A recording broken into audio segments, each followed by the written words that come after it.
Welcome back to another episode of the Crypto Serpent, and let's go. Let's talk about what is happening, where are we going, and what are some of the key important things to note when it comes to XRP over the last 24 hours. So, for those of you that are new to the channel, bring you up-to-date information, giving you exactly what you need so then you can go away, make your own judgment and do your own research and then come back and maybe you see what I see.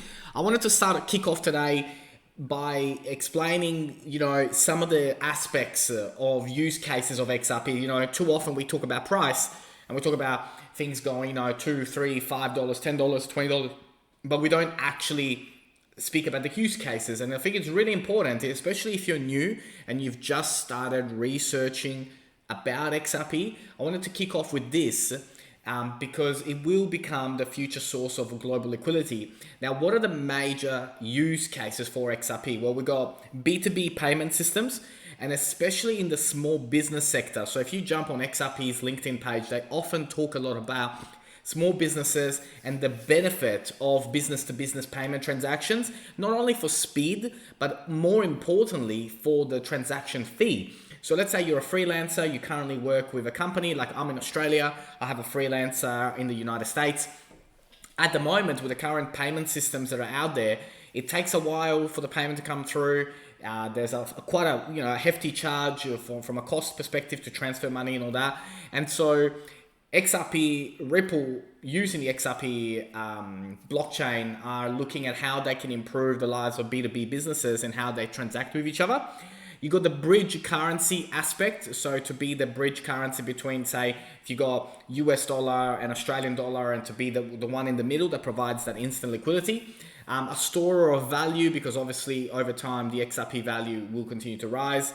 A medium of exchanges, so like to be in the works, and there are some rumors, and I say this, rumors of XRP looking to potentially in the future launch their own exchange. Now, this is something that there's only like maybe, 4 paragraphs in the whole of the internet research about this, but that is something that could potentially be coming in the future. More on that as it develops. Smart contracts, micropayments, instant cross-border settlements, and securities and FX settlements. So I wanted to kick off with this because too often we speak about price and what is going on and sentiment and charts, but it's important for you to know this because as you see the price rise over the next coming weeks and months, you will want to sell, but just keep in mind about the future and what is going to be happening in the not too distant future with XRP. So I wanted to bring that up. Looks mentioned, like that this probably could be like a way or a pattern that could potentially happen as well. Like, as we push beyond, 160 and then move towards the 189s and $2 mark. I think, I think it's, there is a lot of hype and a lot of talk going on at the moment about Ripple and XRP and the entire community waiting for that April 30 case and what is happening, and is it going to be pro XRP, against XRP? If we see the formation that is currently building, we can see previously what happened here last time something like this occurred. The price went up significantly, and we're probably about to see history repeat itself again, and continue to push forward. So it's really, really interesting what's going on at the moment. On the 15-minute chart. Definitely, a Fibonacci of 250, 265 to even up to 270, based on this particular formation breaking out. So it's going to be really, really exciting to see that develop. Also, the SEC lawsuit heats up, and Liz Clayman actually had the Ripple CEO, Brad Garlinghouse, on an interview, and we're just going to listen, not to the whole thing, we're just going to listen to a little bit of it, and then obviously if you go Fox Business and type in SEC lawsuit heats up, you will see more information on it, but let's just hear the first part because it is really, really interesting what Brad had to say. Let me play devil's advocate. I get what the SEC at least is trying to say. You just called it a technology. The question is, are people using it to buy and sell things, which is what traditional currencies do? And when we start to see that PayPal's accepting Bitcoin and all these other companies are ready to accept it, where does XRP stand? Are you striking those kinds of deals with Expedias of the world and Morgan Stanley and Venmo? Well, look, the great thing is we don't even need to strike those deals. As an open source technology, there are literally hundreds of different projects around the world that use XRP in lots of different ways, including for payments. One of the leading companies that provides infrastructure to accept payments via crypto is called BitPay. I happened to see just before we went on air a new one called Rocket Fuel, and they accept XRP to enable payments in real time. And this is one of the many examples of how XRP is not a security. It's used as a currency. Ripple has used it as a currency to solve that cross-border payments problem, which is such a big problem, whether it's for immigrants or even corporations. Solving, and as really the global economy grows, solving cross-border payments is a really compelling use case for these technologies. The SEC accuses you guys of harassing them as it pertains to their search for discovery, for more information. Are you harassing the SEC? I mean, it's hard for me to imagine a small company like Ripple against the United States Securities Exchange Commission could be described as harassing. Jay Clayton and under his leadership decided to bring this lawsuit, and we're going to defend ourselves. We think it's so important, and as Commissioner Peirce has said, it's so important for the industry to have clarity. Innovation here in the United States in some ways is on trial. We want innovation here in the US around crypto, around blockchain to thrive.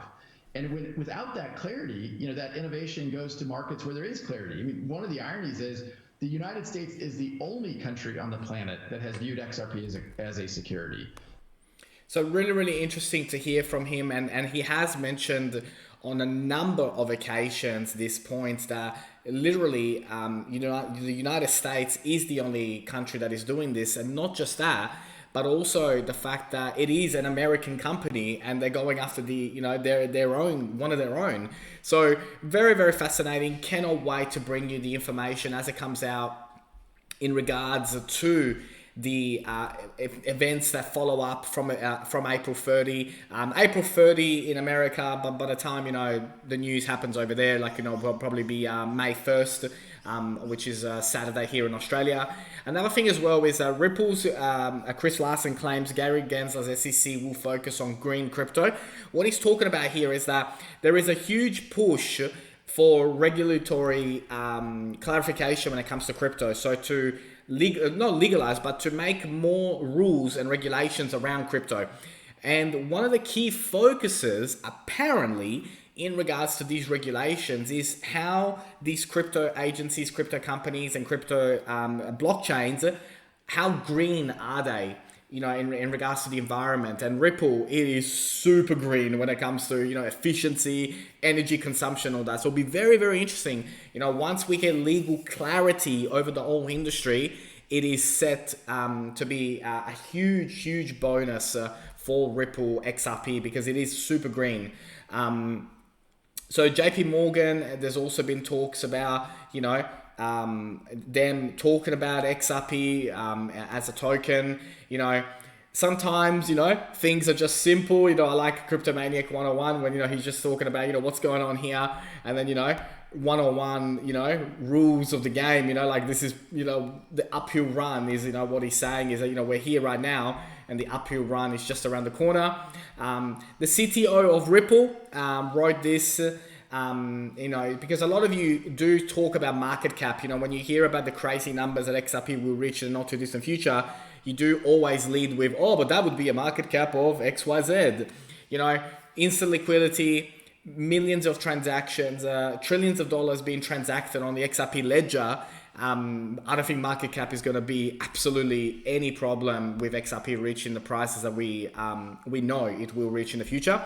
TradingView.com have got XRP on a buy right now. As we look at this, like I did say, that the last couple of points here, if it does drop, probably $1.20 will be the maximum. But then after we go past 160, that is the signal that we are pushing for $2. I think here the key parts at the moment are to break 140 consistently, to go and consolidate on that point before we push forward to $2. So look out for that consolidation. As we push forward into the not too distant future, we've got 334 as I've mentioned, a target for May, and then $20 is certainly not out of the question in the coming months. So very, very exciting. Make sure you don't sell too early. Again, not financial advice, not a financial advisor, but just make sure that you know what you are holding. From a timeline point of view, as far as how we're moving and how the charts are going to move, we are going to go past 160, retest 160, and then move forward and continue to push. And again, I want to reiterate just what we've got ourselves into and the kind of momentum that XRP will have in the not too distant future, and what a great time to be involved in 2021. And the people who come on board in 2022 and beyond are just literally going to be blown away that a lot of us had the opportunity to get it at under $2 and they didn't take it. So once again, hope you learned something new today. If you did, hit the like and subscribe button. As always, thank you all so very much. Cannot wait to see you on the next one.